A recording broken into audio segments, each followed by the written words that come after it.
Hey, Tony Gaskins here. Are you settling or are you being unrealistic? The question of the day, the question of the month, the question of the quarter, of the year. And this is something I've been talking to my clients about a lot. And we get to go deep on these one-on-one sessions. And this is something that's really been on my heart, something that is, it's a lot of back and forth around it, a lot of contention around it, a lot of pain around it.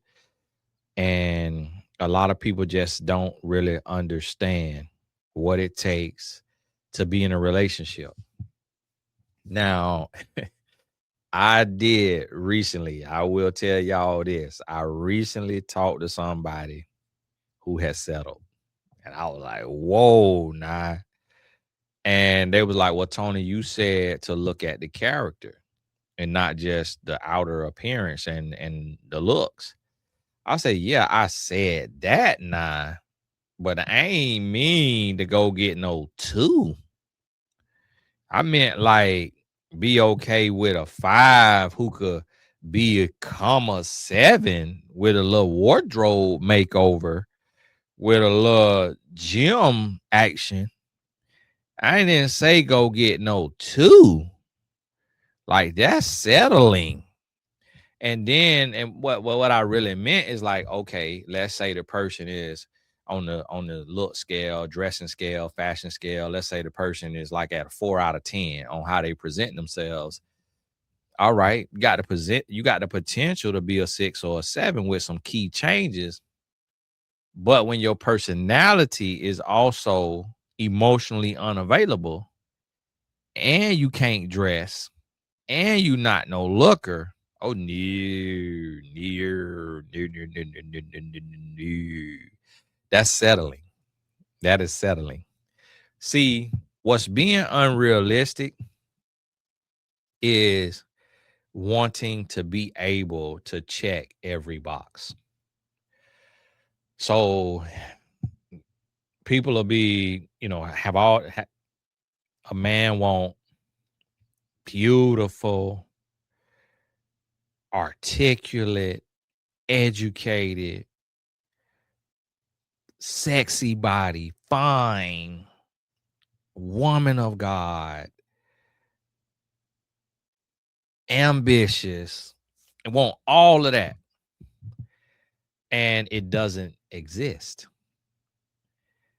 So that's unrealistic. And I know it's some women like, hold on, Tony, that is it. That me. You just described me. No, you're not beautiful. You're beautiful to your mom. You're beautiful to God, but you're not beautiful to every man. And the same goes with men. So women be wanting a tall man, 6 foot tall, a man of God, an ambitious man who is a provider, an articulate man, an emotionally intelligent man, a confident man, and it doesn't exist. All of the things together don't exist. It just, and I'm telling y'all be unrealistic. And you be wanting somebody that's higher than you. You be wanting somebody that God has not made. God ain't made the person. Like and I'm gonna help you understand this. Like, let me help you understand this. Let me use me and my wife for example, and I'm gonna think of some other married couples too, for example. So I'm gonna use me and my wife. I'm 5'10". I'm 5'10" because of my past and me being a womanizer, is what I call a womanizer. Other people, other guys who might not, but being a womanizer, that also made me skeptical. So that makes me insecure. That makes me ask a lot of questions. That could make me be borderline controlling or insecure or jealous. And so I had to grow through that. When my wife met me, she left me after the first 2 months because I was too controlling, she said. just too jaded. And so, yeah, she thought I was handsome. And she was okay with me being 5'10", even though the ex that she was with when I met her was 6'4". But then guess what? He was 6'4". He didn't have my face card. He didn't have my talk game. He didn't have my background. My dad being a pastor, me being a Christian. So you see what I'm saying? Then when I met my wife, she had everything personality wise, and she's pretty, but she didn't, her stomach wasn't flat as my ex stomach. Her booty wasn't as round or as lifted. She also was taller than I wanted my wife to be. She also was lighter skinned than I wanted my wife to be. But here we are, 19 years plus marriage. So, yes, we may look perfect together. We may look like we are, everything is perfect, but you got to realize we actually are not each other ideal list. Like my wife is very nonchalant. She real chill. So she don't want no man who be all in his feelings and feeling and emotional and empath and feeling everything, analyzing everything. She don't want that. But then it's other women that'll be like, man, I wish I had a man that express himself and tell how he feel and tell what he thinking, tell what he want. My wife like, shut up. I don't hear none of that. Like we completely different in that. So that's what I want you to understand. And big, when you look at these couples out here, like the couple y'all was talking about, the W.A.R. and his wife, and you see so many women talking about, oh, he was young when he said he wanted that extra sex and he wanted all that sex. That doesn't leave you.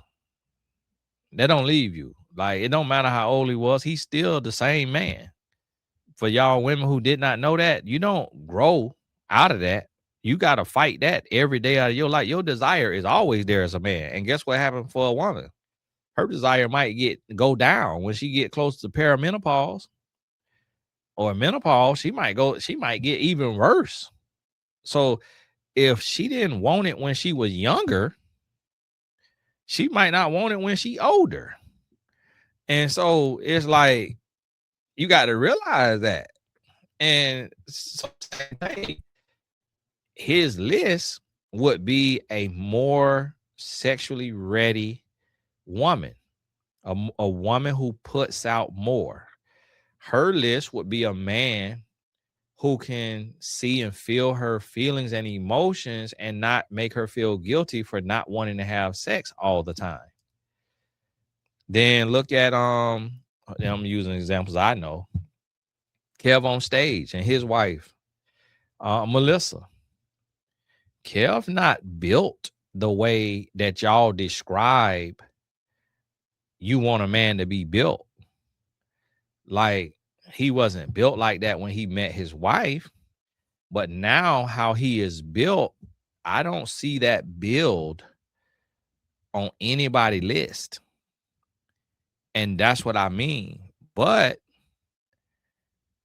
them pockets, that energy and attitude and who he is as a man, his wife realized she has a real man. She has a provider. She has somebody who's going to try, somebody who's willing to grow and growing. Yes, he might have a little too much chest or stomach, or might not have a hairline, but got everything that really, really matters. And then when you look at her, she's a very petite woman. It's not a whole lot of black women that's built like her. So if she was single today, men will be like, I want a woman that, is like this or like that. And that's the problem. It's like, no, this a whole woman. Like this somebody take care of her family, love her family right there. And so now we see the finished product and we say, oh, they married and they doing good and they wrote a book together and they had a podcast together and they did a tour together, and that's couples goals, that's relationship goals. But y'all is passing over the same thing. When y'all meet a man who built like Kev on stage, y'all tell me, I want somebody that's a little fitter. I take my fitness serious, and I wanna.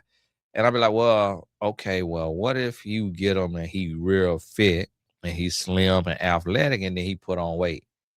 I wouldn't want that, and I don't think he will. If he fit, that mean that's his personality, and he not gonna let himself get away. I'm overweight.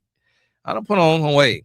My wife told me, she was like, I stood up and did some squats on the video the other day, and somebody said, Tony, you getting slimmer. I say, I ain't lost no weight. What did they talk about? She say, well, you cheeky.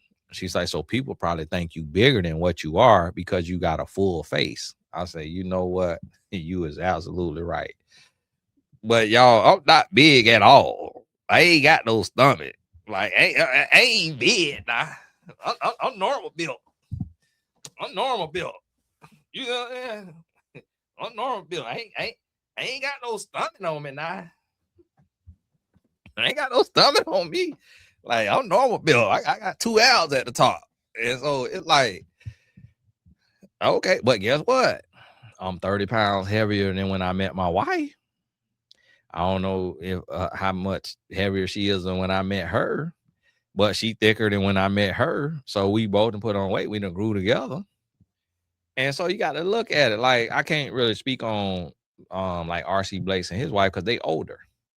But is he 6 foot tall? I don't know.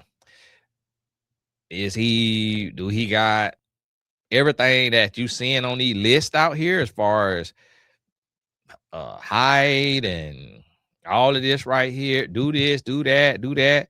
Well, what y'all got to realize is the things that y'all be saying on the list, majority of us married folks can't check off y'all single folks list. We can't check y'all list off. Like, I talk to so many women all the time. They told me he must be 6 foot. I say, so, and I'm thinking in my head, like, okay, so you listen to me. And my advice is your standard for a relationship. And I'm 5'10". So you describing a man that I'm not even. You see what I'm saying? Like, I'm not even the man you describing. And so, because you describing something that don't matter. Like, you the same height when you lay down.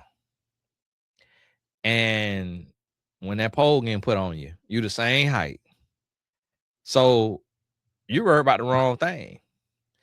You're worried about what other people look and think when they see you the same height or an inch taller than your man, when nothing should matter other than how you being treated by that man.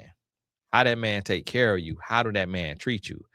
Don't get caught up in aesthetics. Don't get caught up in, oh, a taller man make me feel secure. Because these taller men who make you feel secure is getting dropped on their head by smaller men. They're getting uppercutted by smaller men. If you know, do you notice that the toughest man in the world is short?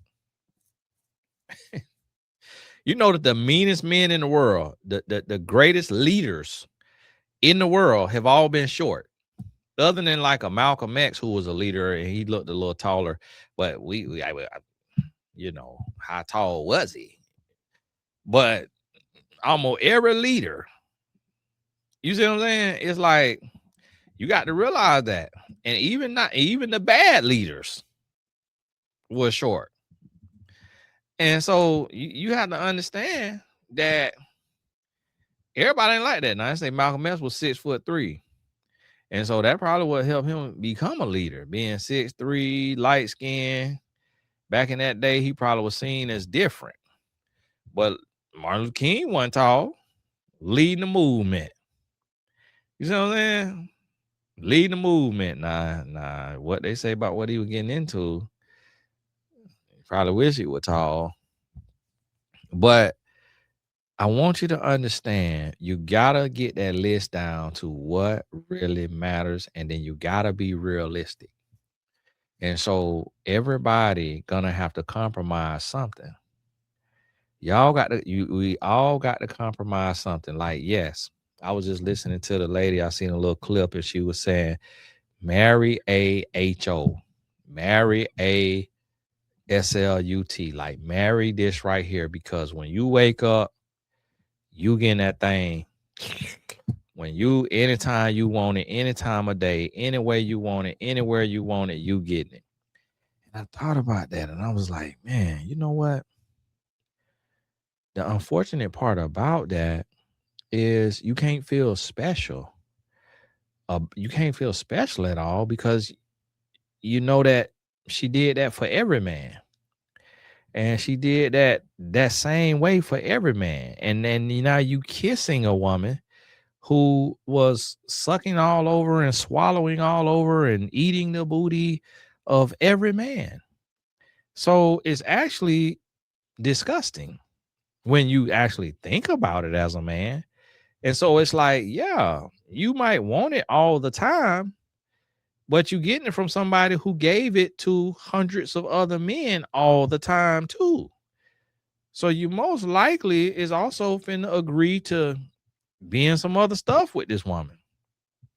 And so, and then you can't walk nowhere and be proud of her, because every man who see her done flipped and tossed and did her every kind of way. And you a man and you know how men look at that.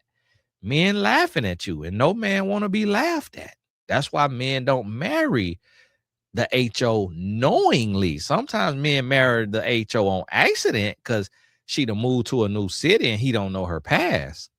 But no man marry one knowingly unless he's a down low man or he's a gay man and she knows he's gay.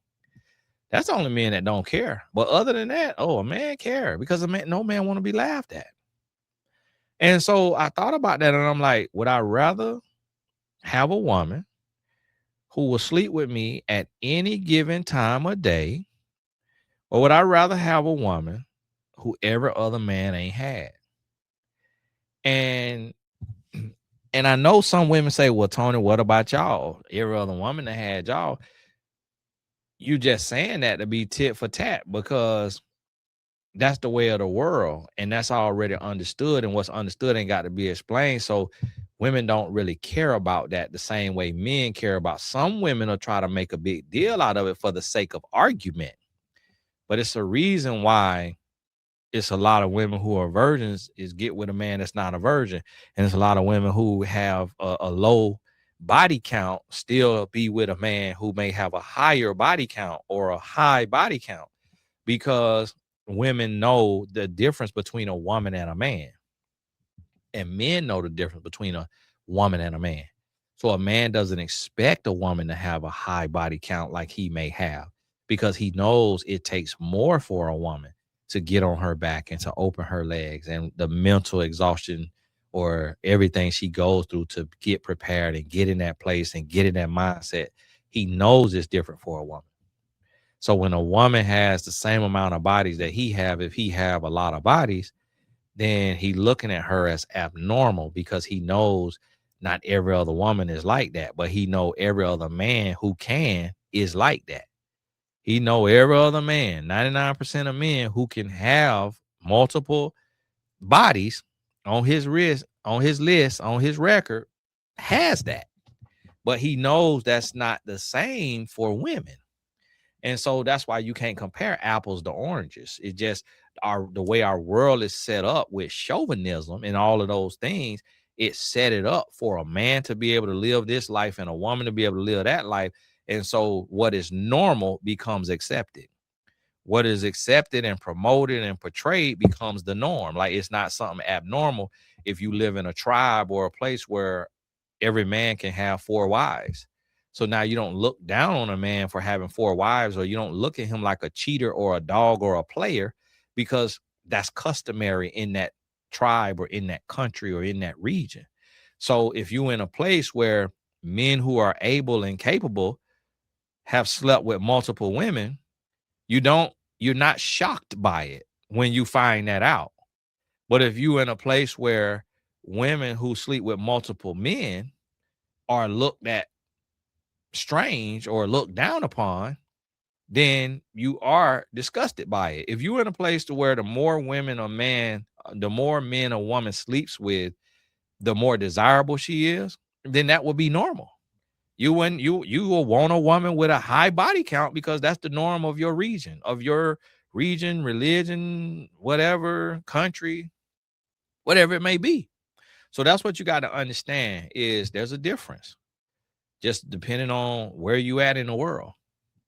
Just like in some places they say a woman who has more weight on her is more attractive. There's places in the world like that in Africa or somewhere like where the bigger a woman is, the more attractive she is. And that's the norm. That's not the case in America. I don't think it's the case in Europe either. And it's not the case all throughout Africa. It might be certain regions. So that's what I mean. You got to look and see, are you settling or are you being unrealistic? You settling when a person doesn't have the looks you want or the character you want. That's how you know you're settling. That's how you know you're settling. You're settling when a person has the looks you want, but doesn't have the character you want. That's how you know you're settling, because it's character that sustains a relationship. So you got to realize that character sustains the relationship. And so when you understand that right there, hold on right quick, y'all. Let me put that over there.